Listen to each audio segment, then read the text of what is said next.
आपके सामने हाजिर हूं। मैं KP Shukla, short success studies की चैनल तरफ से।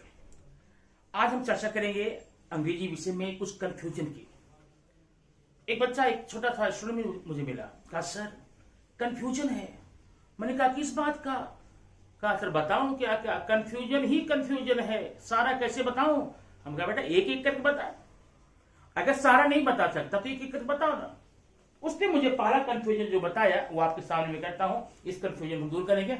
और ये कंफ्यूजन सिर्फ उस बच्चे का ही नहीं है, ये कंफ्यूजन आम लोगों का है, कई लोगों का है, सारे स्टूडेंट्स का है। और जो बड़े इंग्लिश स्पीकिंग करना चाहते हैं, सीखना चाहते हैं, उनके सामने भी कंफ्यूजन बराबर आता रहता है।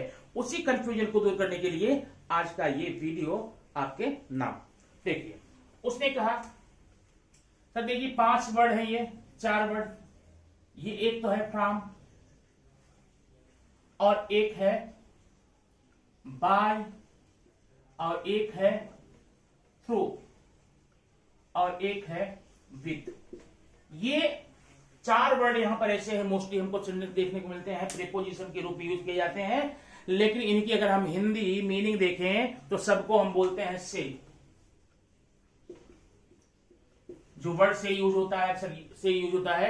मैं मुंबई से आ रहा हूं, मैं ट्रेन से आ रहा हूं, मैं दरवाजे से आ रहा हूं, मैं खिड़की से आ रहा हूं, मैं चाकू से सब्जी काट रहा हूं। ऐसे ढेर सारे वर्ड, ऐसे ढेर सारे सेंटेंस हमारे डेली लाइफ में आते रहते हैं। अब कंफ्यूजन ये है, जब ये 4 के चारों वर्ड से के लिए आए हैं, से, तो क्यों ना हम जो मन में आए वही कर ले। मेरे मन में आया मैं फ्रॉम कर लूंगा, मेरे मूड में आया मैं बाय कर लूंगा, मेरे मूड में आया मैं थ्रू कर लूंगा, और मेरे मूड में आया तो मैं विद कर लूंगा। यानी प्रॉब्लम नहीं होनी चाहिए ना। तो जब सबकी मीनिंग यही है, सबकी मीनिंग से है, तो से के लिए मैं सारे वर्ड यूज क्यों न करूं? अच्छा प्रश्न है, क्यों न करूं भाई? तब अंग्रेजों ने आकर के हमको एक नियम बताया, और वो नियम मैं आज आपको बताऊंगा कि नहीं बच्चा ऐसा मत करना, ऐसी गलती मत करना कि जहां भी से आए, मूड की बात है, फ्रॉम, विद, थ्रू, ऐसा बाय कुछ भी लगा दे। इसका एक नियम होता है। अब नियम हो जाए देखना। अभी मैं यहां पर सेंटेंस लिखता हूं, मैं मुंबई से आ रहा हूं। ध्यान देना। अभी मैं यहां पर 4-5 सेंटेंस दूंगा, 4-5 सेंटेंस के माध्यम से आपको बताऊंगा कि कैसे कहां पर क्या हो रहा है और कैसे सीख लिए। अभी देखिए आपके सामने यहां पर 4 सेंटेंस दिया गया है, और चारों सेंटेंस में जो वर्ड से है वो कॉमन है। ये से है, ये से है, ये से है, ये से है। अब इसी 4 सेंटेंस में से किसी में से के लिए फ्रॉम लगने वाला है, किसी में बाय लगने वाला है, किसी में थ्रू लगने वाला है, किसी में विद लगने वाला है। अब ऐसा नहीं है कि हम जहां चाहे जो चाहे वो लगा लें, क्योंकि इसका एक सर्टेन रूल्स होता है, एक नियम होता है प्रीपोजिशन यूज करने का। मीनिंग भले ही समान दिखे, लेकिन फिर भी उसकी कुछ कंडीशंस होती हैं, कुछ शर्तें होती हैं। वो शर्तें मैं बता रहा हूं, आप तुरंत समझ जाएंगे 1 मिनट में। आज के बाद से फ्रॉम, बाय, थ्रू, विद का कंफ्यूजन दूर, हमेशा हमेशा के लिए दूर। आप इससे छुटकारा पा जाएंगे। आइए देखते हैं क्या कहता है। देखिए यह है फ्रॉम। फ्रॉम से के लिए हम तब लगाते हैं जब किसी पॉइंट से हमारी डिस्टेंस बढ़ती जाती है, डिस्टेंस अधिक होती जाती है। अब एग्जांपल मैं दे दूं, मैं मुंबई से आ रहा हूं। जब मैं मुंबई से आ रहा हूं, तो जब मैं मुंबई से चला, मुंबई तो वहीं पर है, मुंबई मेरे साथ नहीं आया, अकेले मैं आया। मुंबई जहां था वहीं पर है, लेकिन मैं वहां पर नहीं हूं। मैं मुंबई से आया, मैं मुंबई से आ रहा हूं। इसका मतलब ये है, जैसे जैसे मैं मुंबई से आगे बढ़ा होगा, वैसे वैसे मेरे और मुंबई के बीच की दूरी बढ़ती गई होगी। ऐसी कंडीशन में आप क्या करेंगे? फ्रॉम का यूज कर लेते हैं। दूरी बढ़ेगी, ये देखिए ध्यान रखना। कंफर्म। जब जहां पर जिस पॉइंट से, जिस ऑब्जेक्ट से आपकी दूरी, कर्ता की दूरी, सब्जेक्ट की जो डिस्टेंस होती है वह इंक्रीज होती है, वो बढ़ती जाती है, वहां पर से के लिए आप लोग फ्रॉम का यूज करेंगे। इधर क्लियर? अब सेंटेंस देखते हैं। मैं मुंबई से आ रहा हूं, तो जब मैं मुंबई से आ रहा हूं तो मेरी दूरी बढ़ेगी, तो मैं क्या करूंगा, I am coming from Mumbai, I am coming from Mumbai. अब यहां पर से के लिए आपने देखे फ्रॉम लग गया, आपका ये मीनिंग कंफर्म हो गई। मैं दिल्ली से आ रहा हूं, मैं नागपुर से आ रहा हूं, मैं इंडिया से आ रहा हूं, मैं गांव से आ रहा हूं, मैं सिटी से आ रहा हूं, मैं स्कूल से आ रहा हूं, मैं ऑफिस से आ रहा हूं। ऐसे जहां पर से दूरी बढ़ने का संकेत देता है वहां पर आप से के लिए क्या लगाएंगे, फ्रॉम लगाएंगे। ये कंफर्म कर लीजिए आप, ठीक है। अब जरा मैं ये दो सेंटेंस यहां पर मिटा देता हूं ताकि अगला आंसर आपको यहां पर लिख के दे सकूं, ठीक है। अब देखो बाय का होता है जहां पर दूरी न तो घटे और न तो बढ़े, दूरी न तो घटेगी न बढ़ेगी। ऐसा कब होता है, ऐसा क्यों होता है? जब आप बोलते हैं मैं ट्रेन से आ रहा हूं, मैं बस से आ रहा हूं, जब आप जहां बैठे थे ट्रेन में उस समय जो डिस्टेंस आप और ट्रेन के बीच में थी वही डिस्टेंस यहां भी है। जो डिस्टेंस आप और रिक्शा में, ऑटो में उस समय थी वही यहां पर है, मंजिल पर है, ठीक ना। जहां पर दूरी न तो घटती है न तो बढ़ती है वहां पर से के लिए आप लोग क्या लगाते हैं, बाय लगाते हैं।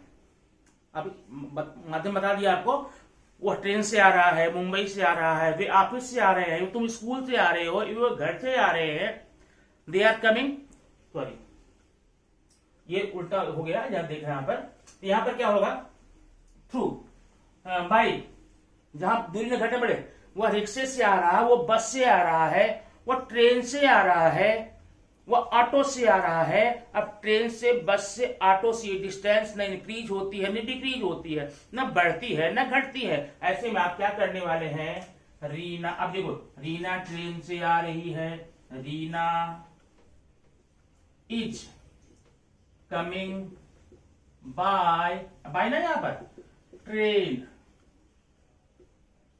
Reena is coming by train. अब ये वर्ड आप देखो प्रीपोजिशन, यहां पर आपने क्या लगा लिया, बाय लगा लिया, ये खत्म बात।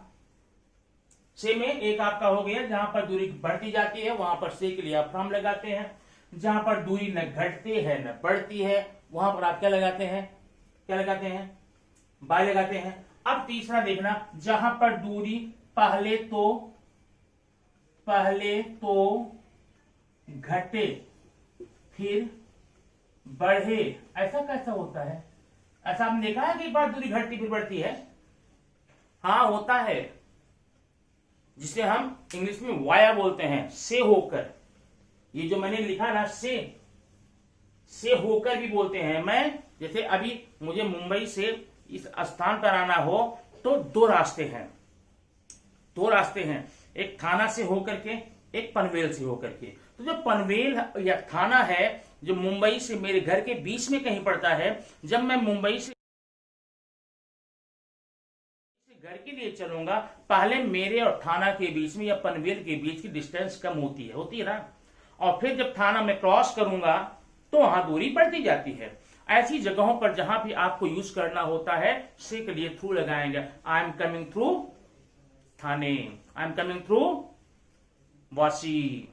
अब एक एग्जांपल और देखो, एक लड़का था, वो घर में आ गया, दरवाजा बंद था, घर का मालिक पूछा कैसे आए घर में, बोला खिड़की से आया, दरवाजे से नहीं आया, खिड़की से आया। अब सोचो जरा, खिड़की से जो आ रहा है, जब खिड़की की तरफ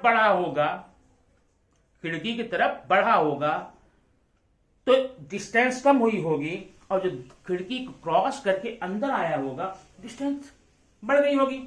मतलब अब खिड़की एक ऐसा ऑब्जेक्ट है जो डिस्टेंस क्या दिखा रहा है, ऐसा नहीं है कि सिर्फ डिस्टेंस बढ़ती जा रही है, और ऐसा भी नहीं है न घट रही न बढ़ रही है बाई के लिए। ऐसा है पहले घटे फिर बढ़े, खिड़की से आया, दरवाजे से आया, होल से आया, ठीक है ना। जो स्थान बीच में पड़ता है, माने आपका इनिशियल पॉइंट, प्रारंभिक पॉइंट एक है जहां से आप निकलेंगे, एक आपका लास्ट पॉइंट है, मंजिल आपके है, टारगेट आपका है जहां आप पहुंचेंगे। ये दो पॉइंट हो गए, उनके बीच में जब कोई स्थान, कोई पॉइंट पड़ता है उसका नाम आप दिखाते हैं, तो से के लिए वहां पर टू लगाते हैं। अब इसका जरा देखना, इसे मैं मिटा देता हूं। वे खिड़की से आए, दे एंटर्ड, ठीक है, से क्या होगा, through, they entered through window, ये आपका सेंटेंस हो गया, they entered through the window हो गया।